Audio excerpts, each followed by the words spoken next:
ఈ గవర్నమెంట్ ప్రీ-4 విధానం తీసుకురావటంపై మీకు ఎలా అనిపిస్తుంది? P4 విధానం అనేది చాలా బాగుంది సార్. ఈ గవర్నమెంట్ తీసుకురావడం అనేది చాలా బాగుంది.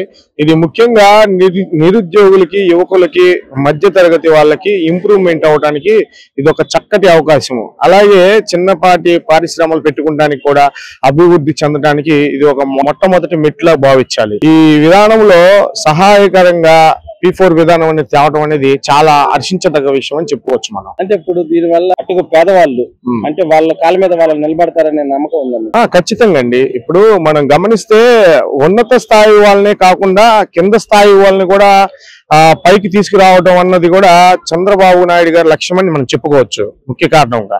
అలాగే ప్రతి చిన్న బడుగు బలహీన వర్గాలను కూడా బలపరచడానికి ఇది కారణం అయిద్దని మనం చెప్పుకోవచ్చు.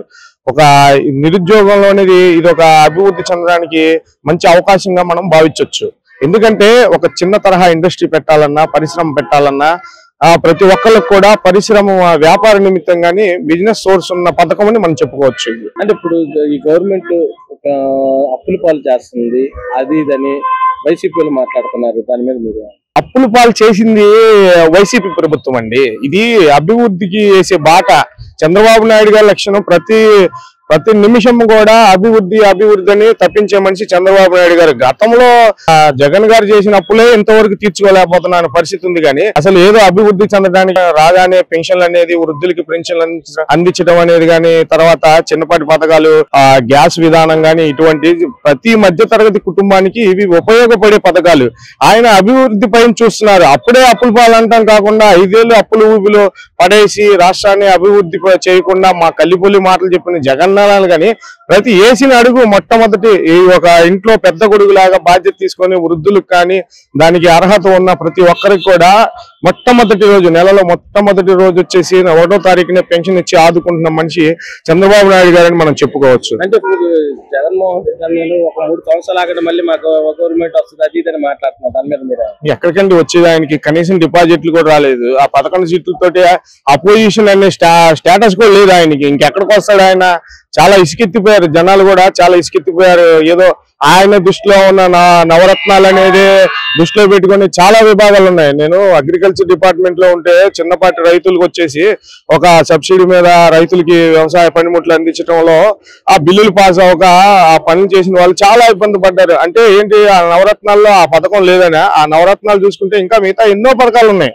ఆ పథకాలన్నిటి కూడా అమలు చేయాలి. చిన్నపాటి మధ్యతరగతి సంబంధించినవి కానీ, రైతులకు సంబంధించినవి కానీ అన్ని రంగాల్లో కూడా ముందుకు రాణించాలి. దాంట్లో పూర్తిగా ఫెయిల్యూర్ అయ్యారు జగన్మోహన్ రెడ్డి అని ప్రజలు విశ్వసించారు. కాబట్టి ఈ రోజు చంద్రబాబు నాయుడు గారిని ముఖ్యమంత్రిగా చూడగలిగారని ఆశయంతో గెలిపించారు. ముందు రెడ్డి మాట్లాడుతూ పరిపాలన విధానం సరిగ్గా చేయట్లేదు, రాష్ట్రాన్ని అప్పుల పాలు చేస్తుంది గవర్నమెంట్, పథకాలు ఇవ్వట్లేదని మాట్లాడుతున్నారు. మీద మీరు చాలా తప్పు. ప్రభుత్వం చాలా సమర్థవంతంగా జరుగుతుంది. చంద్రబాబు నాయుడు ప్రభుత్వం, జగన్మోహన్ రెడ్డి గారు పూర్తిగా అప్పుల ఊబిలోకి తీసుకుపోయేసేసి ప్రజల్ని మోసం చేయడం తప్ప ఇంకేమీ లేదు. కాబట్టి జగన్మోహన్ రెడ్డి మళ్ళీ 3 సంవత్సరాల తర్వాత వస్తామనడం అనేది చాలా శుద్ధ తప్పు. ఎందుకంటే ఈ రోజు అమరావతి కానీ, అటు పోలవరం కానీ, ఈ రాష్ట్రానికి కావాల్సినటువంటి కీలకమైనటువంటి 2 ముఖ్యమైనటువంటి ఘటనలు ఈ రోజు ప్రభుత్వం చేయబోతుంది. కాబట్టి నువ్వు చేయలేకపోయావు. కాబట్టి చేయలేనటువంటి దాన్ని మళ్ళీ తిరిగి ఏ ముఖం పెట్టుకునేసి నువ్వు తిరిగి ప్రజల్లోకి వచ్చేసి 3 సంవత్సరాల తర్వాత వస్తామని చెప్పని నాయకుల్ని, కార్యకర్తలను మభ్యపెట్టడం అనేది చాలా దుర్మార్గమైన విషయం. కాబట్టి జగన్మోహన్ రెడ్డి గారు అనేది ఇంకా కళలో కూడా ఈ ఆంధ్రప్రదేశ్ కు ముఖ్యమంత్రి కావడం అనేది జరిగే పని కాదని చెప్పని ఈ సందర్భంగా తెలియజేస్తున్నాం. అంటే ఇప్పుడు జగన్మోహన్ రెడ్డి కానీ, వైసీపీ నేతలు కానీ, ఈ అంబటి రాంబాబు కానీ, వీళ్ళందరూ మాజీ మంత్రులు అంటూ ఈ గవర్నమెంట్ కక్ష సాధింపులు చేస్తుంది, అక్రమంగా అరెస్టులు చేస్తుంది, అది ఇదని మాట్లాడుతున్నారు. మీరు ఎక్కడ కూడా ఏంటంటే ప్రభుత్వం ఏంటంటే కక్ష సాధింపులు లేవు. ఎవరైతే 100 తప్పులకు పైన ఈ రాష్ట్రంలో తప్పులు చేశారో వాళ్ళని చట్టపరంగా, న్యాయపరంగానే హింసిస్తున్నారు తప్ప మిమ్మల్ని ఎక్కడ కూడా ఏ చిన్న కార్యకర్తలు కూడా తెలుగుదేశం పార్టీ ప్రభుత్వం అధికారులకు వచ్చిన కానీ వైసీపీ కార్యకర్తలను కానీ ఎక్కడైనా ఇళ్లలో జొరబడేసి కొట్టినట్టు ఏదైనా ఉంటే ఒకటి చూపియండి. ఎవరైనా చట్టపరంగా, న్యాయపరంగా కమిషన్ వేసేసి వాళ్ళు చేసినటువంటి తప్పులు 100కు పైన ఉన్నటువంటి వాళ్ళని విచారించేసి చట్టపరంగా ఈ యొక్క రాష్ట్రంలో ఇలాంటి చట్టవిరుద్ధమైనటువంటి కార్యకలాపాలు చేసేటువంటి వాళ్ళు ఉండకూడదని చెప్పని వాళ్ళని చట్టానికి సరెండర్ చేస్తుంది తప్ప ఎక్కడ కూడా ఏంటంటే వ్యక్తిగతంగా దాడులు అనేది ఈ ప్రభుత్వంలో జరగడం లేదు. గతంలో లా అండ్ ఆర్డర్ ఎలా ఉంది, ఇప్పుడు ఎలా ఉంది? ఇప్పుడు లా అండ్ ఆర్డర్ చాలా కంట్రోల్ గా ఉంది. చాలా 175 నియోజకవర్గాలు, ఆంధ్రప్రదేశ్ లో 120 మున్సిపాలిటీల్లో రాత్రి 9-10 గంటల తర్వాత ప్రశాంతంగా పట్టణాలన్నీ కూడా ప్రశాంతంగా ఉన్నాయి. ఇంతకుముందుకు గంజాయి బ్యాచీలు, అనేక రకాలైన తాగుబోతు బ్యాచీలు, రోడ్ల మట్టి 11-12 అయితే కూడా ఏంటంటే కనీసం సినిమా చూసేసి వచ్చే వాళ్ళు కూడా ఏంటంటే ప్రశాంతంగా ఇంటికి వచ్చే పరిస్థితి లేదు. ఈ రోజు లా అండ్ ఆర్డర్ ఎక్కడికక్కడ అన్ని పెద్ద పెద్ద పట్టణాల్లో, సెంటర్లో పూర్తిగా కంట్రోల్లో ఉంది. కాబట్టి ఏంటంటే రాత్రి 12 గంటలకైనా, అర్ధరాత్రి అయినా ఆడపిల్లలు ఎక్కడైనా మళ్ళీ తిరిగి స్కూటీలో ఇంటికి పోయేటువంటి అవకాశం కల్పించినటువంటి గవర్నమెంట్. గత గవర్నమెంట్ లో ఏంటంటే 10 దారితో ఏంటంటే రోడ్డు మీద గజ్జి కుక్కల మాదిరిగా ఉంటున్నాయి. కాబట్టి ఈ విధంగా ప్రజలు అసహించుకున్నారు. కాబట్టి లా అండ్ ఆర్డర్ అనేది చాలా కంట్రోల్లో ఉంది. పోలీసు వారు న్యాయపరంగా కూడా పద్ధతిగా పనిచేస్తున్నారు, క్రమశిక్షణగా ఉన్నారని చెప్పి ఈ సందర్భంగా తెలియజేస్తున్నాం. పరిపాలన విధానం ఎలా ఉంది? చాలా బాగుంది. ఎందుకంటే గత గవర్నమెంట్ కానీ ఈ గవర్నమెంట్ మేలు. ఆయన చెప్పిన సూపర్ 6 పథకాలు లేట్ అయినా నిదానంగా ఇడుస్తున్నారు. ఎందుకంటే ఈ రాష్ట్రం జగన్మోహన్ రెడ్డి గారు అప్పుల పాలు వేసి నాశనం చేసిపోయినాడు. గతంలో రాష్ట్రం విడిపోతే ఏ విధంగా మనం బట్టలు లేకుండా వచ్చినావో, జగన్మోహన్ రెడ్డి ఎక్కిన తర్వాత మళ్ళీ బట్టలు లేకుండా తీసుకొని పెట్టినాడు. బడ్జెట్ ఏమి లేకుండా చేసి అప్పుల పాలు చేసినాడు. అయినా కూడా ఈ రాష్ట్ర ముఖ్యమంత్రి గారు ఆయన వయసు పెద్దదైన ఓపికతోని నా రాష్ట్ర అభివృద్ధి బాగుండాలా, మళ్ళీ హైదరాబాద్ సిటీలుగా అది ఏర్పాటు చేయాలని చెప్పి, అమరావతిని డెవలప్ చేయాలని చెప్పి ఆయన రాత్రి వేళలు కష్టపడి ఈ రాష్ట్ర ప్రభుత్వాన్ని డెవలప్ చేసిన జరుగుతుంది. అంటే ఇప్పుడు జగన్మోహన్ రెడ్డి అంటారు గవర్నమెంట్ పథకాలు ఇవ్వట్లేదు, ఇంకా రాష్ట్రాన్ని అప్పుల పాలు చేస్తుంది, అది ఇదని మాట్లాడుతున్నారు. ఏమండి, ఇప్పుడు ఆయన చెప్పిన ప్రకారంగా పింఛన్ ఇచ్చినాడు. ఆయన చెప్పిన ప్రకారంగా ఫీజు రిమెంట్స్ స్కాలర్షిప్ వేశారు, ఎస్సీ ఎస్టీ బీసీ మైనార్టీకి వేశారు. ఆయన తల్లి వందన పేరు అయినా కుటుంబాల్లో 3 పిల్లలకి తల్లి వందన పేరు ఒకరికే ఇచ్చినాడు. కానీ ఫీజు రిమెంట్స్ ప్రతి ఒక్క చదువుకున్న పిల్లలు ప్రతి ఒక్కరు పడుతుంది.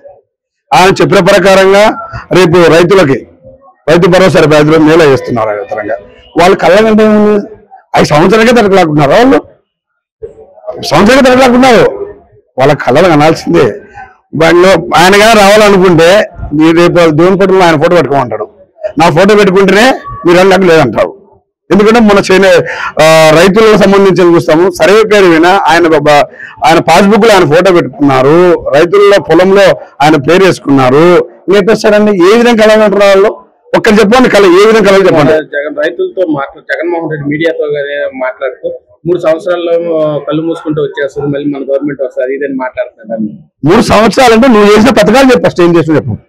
బీసీలకు కార్పొరేషన్ కుల చైర్మన్ ఇస్తున్నాడు. ఎవరు కార్పొరేషన్ ఇస్తావు? మా కులానికి సాకులు మంగళకు మా చైర్మన్ ఇచ్చినావు. చైర్మన్ ఇచ్చినావా? మాకు కుర్చీలు ఇచ్చినావా? రూపాయి బడ్జెట్ ఇచ్చినావా? ఈ ముఖ్యమంత్రి గారు చైర్మన్ పోస్టులు ఇచ్చుకుంటూ రాష్ట్ర వ్యాప్తంగా 8,470 రూపాయలు బీసీలకు బడ్జెట్ కేటాయించినాడు.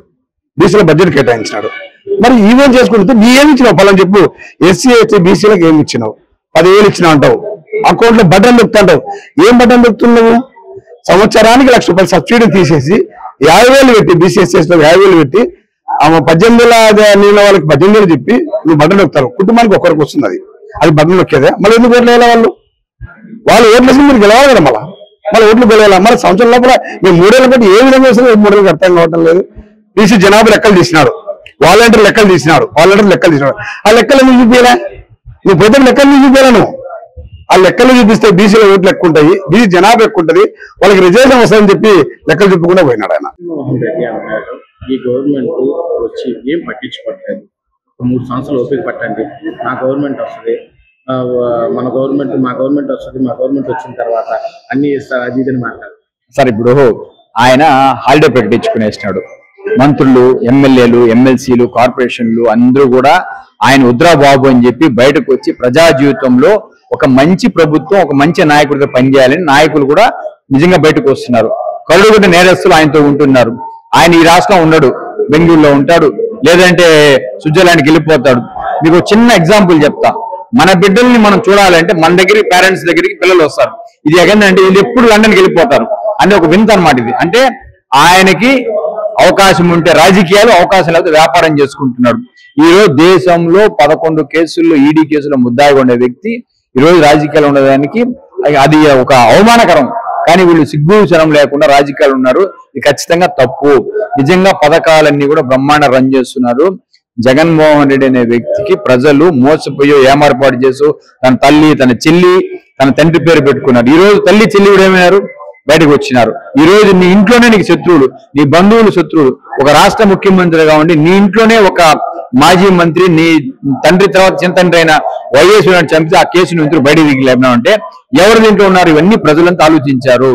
వాళ్ళ మంత్రులకి ఏంటంటే ఒక ఇద్దరు అంబటి రాంబాబు కనో లేకపోతే ఇంకొక ఇద్దరు ముగ్గురు మంత్రులకో కాలక్షేపానికి వస్తున్నారు. సోషల్ మీడియాలో ప్రజల్ని భ్రష్టు పట్టిస్తున్నారు. ఈ రోజు కోర్టులు కానీ న్యాయస్థానాలన్నీ కూడా ఒకటి నియంత్రించుకుంటూ కూడా రాష్ట్రంలో నిజమైన ఒక మంచి పరిపాలన ఏది సాగాలనో అదే విధంగా ముందుకు పోతున్నా నేను సందర్భంగా తెలియజేస్తున్నాను.